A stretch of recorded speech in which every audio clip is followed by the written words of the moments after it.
সবাইকে যদি মাফ করে দেওয়া হয়, এই সংস্কার আন্দোলনে ১৬০০ থেকে ২০০০ নারী পুরুষ শিশু আবাল বৃদ্ধ মারা গেল, এদের আত্মা কষ্ট পাবে। কথা বলেন, কথা বলেন, কথা বলেন। সুতরাং মাপের ক্ষমার পক্ষে আমরা, কিন্তু সবাইকে ঢালোয়াভাবে ক্ষমা করে দিতে আল্লাহ রসুল নিষেধ করেছে। আল্লাহ রসুল সবাইকে ক্ষমা করে দিয়েছিলেন, কিন্তু বলেছিলেন 14 থেকে মতান্তর 18 জন লোককে আল্লাহ রসুল বলেছেন এদের ক্ষমা করা যাবে না। এরা যদি কাবার গেলাম ধরেও কাঁদে সেখানেই হত্যা করবে। আর রাহিকুল মাকতুব বইটা যদি কারোর বাড়িতে থাকে দেখে নেবেন, চিহ্নিত শত্রুদের রসুল ক্ষমা করেননি। গল্পটার মানে সূচিপত্রে লেখা আছে চিহ্নিত শত্রুদের রসুল ক্ষমা করেন নেই। ওখানে 14 থেকে 18 জন লোকের নাম আছে। তার ভিতরে একটা লোক ছিল, তিনি হচ্ছে কাবার গেলাপ ধরে কাঁদতেছিলেন, আল্লাহ তোমার রসুলকে একটু পরিবর্তন করে দাও, রসুল যেন আমাকে ক্ষমা করে দেয়। এবার একজন এসে বলেন, ইয়া রাসূলুল্লাহ ওই লোক কাঁদতেছে। হুজুর বললেন তরবারি নিয়ে ওই কাবার গেলাপের সামনে ওর খুন করো। তাহলে আল্লাহ রাসূলকে কত কষ্ট দেওয়ার পর রহমতের নবী এদের ক্ষমা করেন নাই। সুতরাং শেখ হাসিনার ক্ষমা করে দিলে গোটা দেশের 18 কোটি মানুষের কষ্ট হবে। আর ওবায়দুল কাদেরের যদি পাই আমি কোনোদিন, আপনাদের কারণ লাগবে না, আমি একলাই 100। কি কায়দায় মিসকে মিসকে হাসতেন আর বলতেন খেলা হবে, খেলা হবে। আর আমরাও খেলতে চাইতাম, কিন্তু ওরা খেলা করতে কখনো রাজি হয়নি।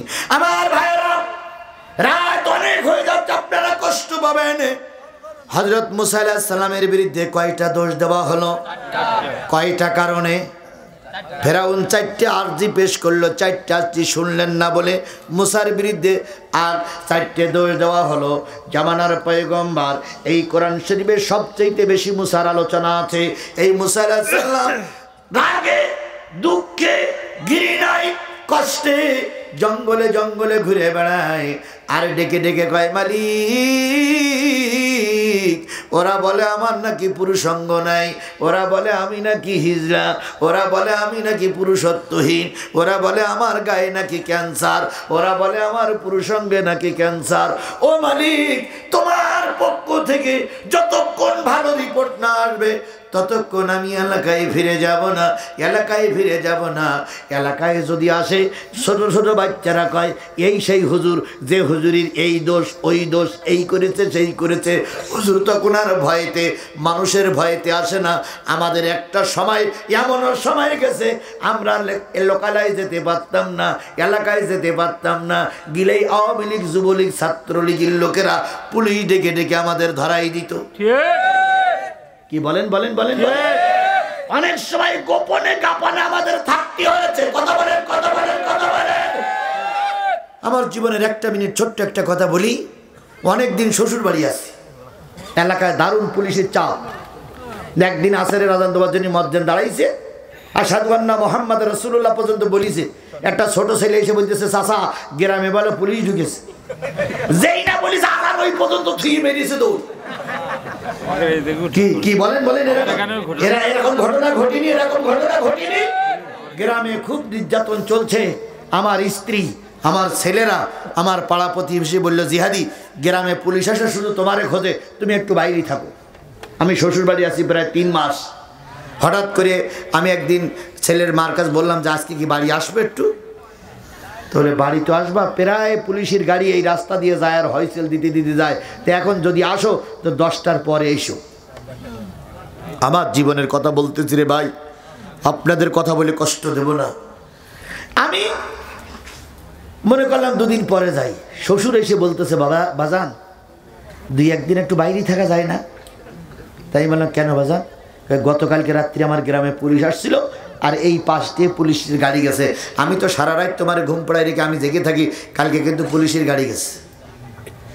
আমি চিন্তা করলাম আল্লাহ, স্ত্রী বাড়ি থাকতে দিচ্ছে না, শ্বশুর বলতেছে ছেলে বাড়ি চলে যাবে, এখন যাবো কই? আমি আমার এক খালাতো বোনের সঙ্গে হজ করতে গেছিলাম, ওর কাছে ফোন দিলাম খলিল ভাই কোথায়? কই ঘেরে আসি, তুমি ওই পলগাদা নামক একটা জায়গায় এখানে সে মাগরিবের নামাজ পড়ো, দেখা হবে। এখন আমি চিন্তা করছি দুলাভাইয়ের সঙ্গে দেখা করি, ওর সঙ্গে সব বিস্তারিত বলবো। দুটো একটা দিন যদি ওর ওই মাছের হেসারির ব্যবসায় যদি একটু জায়গা দেয়।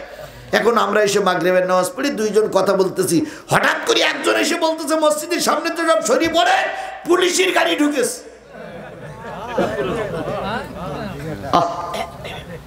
আমার সেই ভগ্নিপতি বলতেছে, ভাই কিছু কথা তোমার শুনতাম, কিছু কথা বলতাম, কিন্তু এখন পুলিশের গাড়ি আসতে তুমি কেটে পড়ো, আমিও কেটে পড়ি। আমি যে তার বাসায় থাকবো বলে গেলাম, সে সুযোগটাও আর হলো না। এরপরে আমি চিন্তা করলাম, আল্লাহ তোমার এত বড় দুনিয়া এত ছোট হয়ে গেছে, এখন কোথায় যাই? মোটর সাইকেলটা নিয়ে অন্যদিকে একটু দাঁড়ালাম, পুলিশের গাড়ি চলে গেল। আবার ওই রাস্তায় রাস্তায় ঘুরে বেড়াই, ঘুরতে ঘুরতে ঘুরতে ঘুরতে এখানে এসার দোকানে, ও মিষ্টির দোকানে মুখ ঢেকে বসতে বসতে রাত তখন 1টা বাজে। আমি স্ত্রীর বলতেছি, কি করব বলো তো? তোমার আব্বা বললো যাওয়া যাবে না, তুমি বলতেছো বাড়ি আসা যাবে না, তাহলে আমি এখন যাবো কই? বড় ছেলেটার কাছে ফোন দিলাম, আব্বু বাড়িকে একটু যাওয়া যাবে না, আমি রাস্তায় পড়ে মরবো। বড় ছেলেটা বললেন, আব্বু আপনি আসেন, দেখা যাক কি হয়। আমি গ্রামের ভিতরে ঢুকে আধা কিলোমিটার আগে বললাম, ও মুখ বলে তুমি দাঁড়াই থাকো। ও দাঁড়াই থাকলো। দাঁড়াই থাকার পরে এবার আমাকে ওখানে নামাই দেওয়ার পর আমি মাঠের ভিতর দিয়ে চিকন রাস্তা দিয়ে বাড়ি আসলাম। আর ও মোটরসাইকেল কানা নিয়ে বাড়ির ভিতরে ঢুকলো।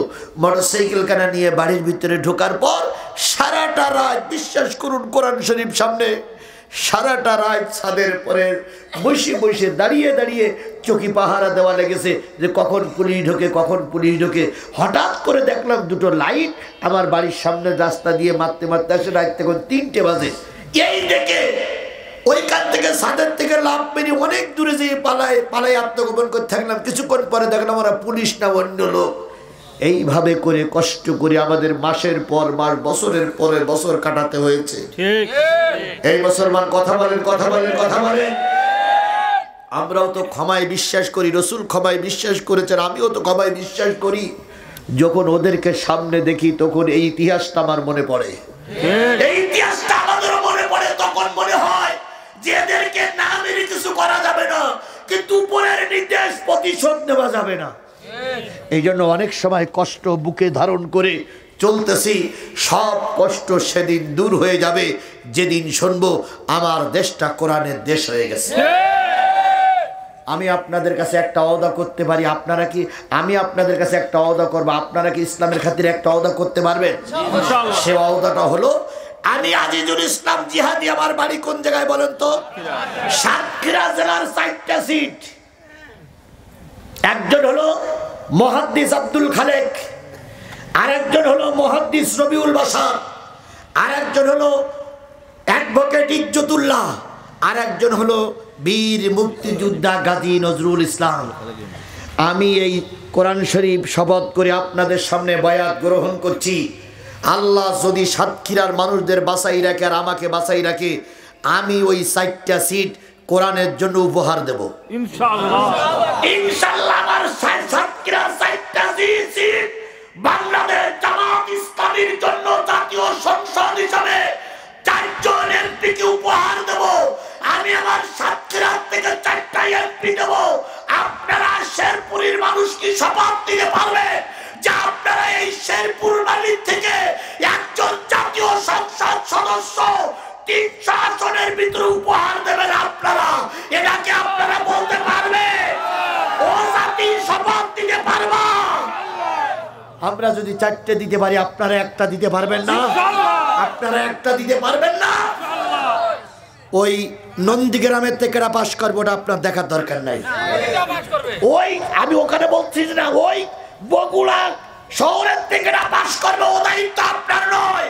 আপনার দায়িত্ব শেরপুরের মাটির থেকে একজন কোরআনের সৈনিক উপহার দিতে হবে। আপনার কাজ আপনি করবেন, আমার কাজ আমি করব। কিছু কিছু লোক এসে বলবে অমুক জায়গায় লাইন খারাপ, অমুক জায়গায় লাইন খারাপ, আপনি ঠাস করে উত্তর দেবেন, সে জায়গায় যা হয় হোক, আমার এই জায়গার থেকে আমি যারে উপহার দেবো সে কোরআনের সৈনিক। আপনার জায়গা আপনি সামলান, আমার জায়গায় আমি সামলাবো, গোটা দেশ সামলাবে জামাত নেতৃবৃন্দ। আপনার গোটা দেশের দায়িত্ব না, আমারও গোটা দেশের দায়িত্ব না, কিন্তু আপনার দায়িত্ব আপনার এলাকার। এবার আমি কোরআন শরীফ শুয়ে বলতেছি, যদি আপনার দায়িত্ব আপনি পালন করেন, আমি সাদা কাগজে লিখে দিয়ে গেলাম, ভাই আগামী সংসদ হবে কোরআনের সংসদ, আগামী গণভবন হবে কোরআনের গণভবন, আগামী বঙ্গভবন হবে কোরআনের বঙ্গভবন। বিশ্বের সবাই যদি একজোট হয়, ইসলামী আন্দোলনকে ঠেকানো যাবে না, যাবে না, যাবে না। আল্লাহ যেন সেই দিনটা আমাদের দেখার তৌফিক দান করেন। এই জন্য আজকের থেকে নারী পুরুষ যে যেখানে আছে সবাই ময়দানে লেগে যাবো ইনশাআল্লাহ। 2 মাস পরে লাগবো, 2 দিন পরে লাগবে, এই সময় আমার হাতে নাই, আপনারও হাতে নেই। আমাদের সবাইকে ময়দানে কাজ করতে হবে। আল্লাহ আমাদের সবাইকে কবুল করুন, আমিন। মুসা আলাইহিস সালাম জঙ্গলে ঘুরে বেড়ায়, কয়টা দোষ? 4টা। আরো জোরে বলেন। 4টা। আল্লাহর কাছে কান্দে, আল্লাহ তুমি কি আমার দিকে একটু খেয়াল করো না? আল্লাহ বললেন, মুসা রে ধৈর্য ধর,